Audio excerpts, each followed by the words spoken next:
کی ہے۔ شیخ عائز بتاتے ہیں کہ وہ جب شاہ فیصل کے ہمراہ روضہ رسول صلی اللہ علیہ وآلہ وسلم کے اندر داخل ہوئے تو وہاں کا منظر ہی کچھ اور تھا۔ انہوں نے دیکھا کہ روضہ مبارک کے اندر لوہے سے بنے ہوئے بڑے صندوق موجود ہیں اور وہ تمام کے تمام مقفل یعنی ان پر لاک لگے ہوئے تھے۔ یوٹیوب پر موجود اپنے ایک انٹرویو میں شیخ عائز بتاتے ہیں کہ ہم نہیں جانتے تھے کہ ان صندوقوں میں کیا ہے، چنانچہ روضہ رسول سے واپس آنے کے بعد شاہ فیصل نے ایک شاہی حکم نامہ جاری کیا اور ایک کمیٹی تشکیل دی یہ جاننے کے لیے کہ ان صندوقوں کو کھولا جائے اور یہ معلوم کیا جائے کہ ان کے اندر کیا ہے۔ یہ صندوق دراصل سلطنت عثمانیہ کے زمانے ہی سے روضہ مبارک میں موجود تھے۔ ایک شام کو شیخ عائز اپنے ساتھ ایک نمائندہ لے کر روضہ مبارک کے حجرے میں داخل ہوئے۔ ان کے ساتھ زیورات کا ماہر ایک شخص بھی تھا۔ حجرہ نبوی صلی اللہ علیہ وآلہ وسلم میں داخل ہو کر مقفل صندوقوں کے تالے کھولے گئے اور اشیاء کا جائزہ لینا شروع کیا گیا۔ شیخ عائز بتاتے ہیں کہ جس صندوق کا سب سے پہلے معائنہ کیا گیا اس میں سونے کے زیورات پائے گئے، جبکہ دوسرے صندوق سے چاندی کی زنجیریں برآمد ہوئیں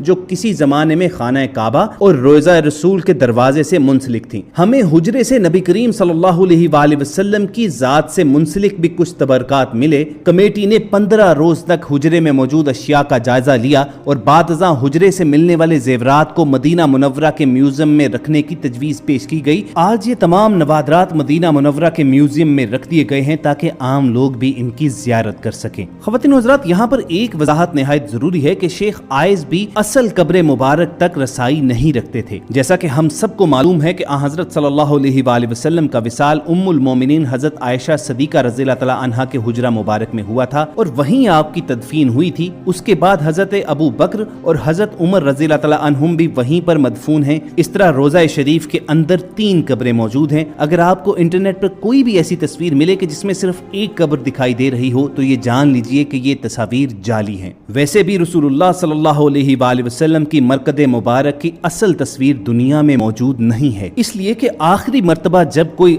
رسول اللہ صلی اللہ علیہ وآلہ وسلم کی اصل قبر مبارک تک گیا تھا تو یہ 550 سال پہلے کا واقعہ ہے۔ وہ حجرہ شریف جس میں آپ اور آپ صلی اللہ علیہ وآلہ وسلم کے اصحاب کی قبریں ہیں، اس کے گرد ایک 4 دیواری ہے۔ اس 4 دیواری کے بعد اس کے ارد گرد ایک اور دیوار کھینچی گئی جو 5 کونوں پر مشتمل ہے۔ یہ خصوصی دیوار حضرت عمر بن عبدالعزیز نے اپنے دور خلافت میں بنوائی تھی اور اس 5 کونی دیوار کا مقصد اسے خانہ کعبہ کی مشابہت سے بچانا تھا۔ اسی 5 کونے والی دیوار پر ایک بڑا سا سبز رنگ کا غلاف یا پردہ ڈالا جاتا ہے۔ یہ دیواریں بغیر دروازوں کے ہیں، چنانچہ کسی کے بھی ان دیواروں کے اصل قبر مبارک تک پہنچنے کا سوال ہی پیدا نہیں ہوتا۔ جو بھی سربراہان مملکت کو آج تک روضہ شریف کے اندر داخل ہونے کا شرف حاصل ہوا ہے وہ اس 5 کونی دیوار پر پڑے سبز پردے تک ہی جا پاتے ہیں۔ روضہ رسول صلی اللہ علیہ وآلہ وسلم پر سلام عرض کرنے کی غرض سے جب زائرین سنہری جالیوں کے پاس کھڑے ہوتے ہیں تو سنہری جالیوں کے پار انہیں بس یہی 5 کونی دیوار پر پڑا ہوا سبز پردہ نظر آتا ہے۔